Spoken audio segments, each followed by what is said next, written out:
سامعین مکرم، جب جنگ بدر میں کفار کو قیدی بنا لیا گیا تو اس وقت رواج یہ تھا کہ اس کا بھاری معاوضہ لے کر ان قیدیوں کو چھوڑا جاتا تھا، لیکن سرور کائنات صلی اللہ علیہ وآلہ وسلم نے وہاں پہ قانون توڑ کے ایک نئی شرط ڈالی اور ان کفار سے کہا کہ جو قیدی، جنگی قیدی پیسے دے کے جان نہیں چھڑا سکتا، وہ ہمارے 10 بچوں کو پڑھا دے تو ہم اسے آزاد کر دیں گے۔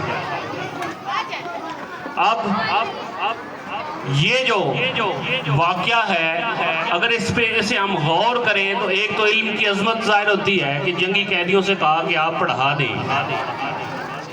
تھوڑا سا ڈیپلی اس کو دیکھیں اس واقعے کو تو ایک اور چیز بھی سامنے آتی ہے۔ وہ کیا ہے؟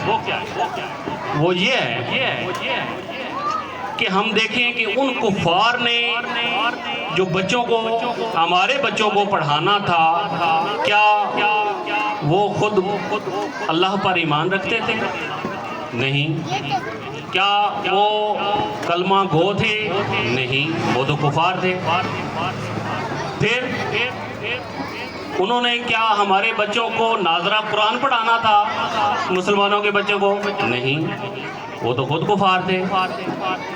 انہوں نے ناظرہ قرآن نہیں پڑھانا تھا، نماز نہیں سکھانی تھی، باقی اسلامی تعلیمات نہیں دینی تھی، کیونکہ وہ تو خود کفار تھے۔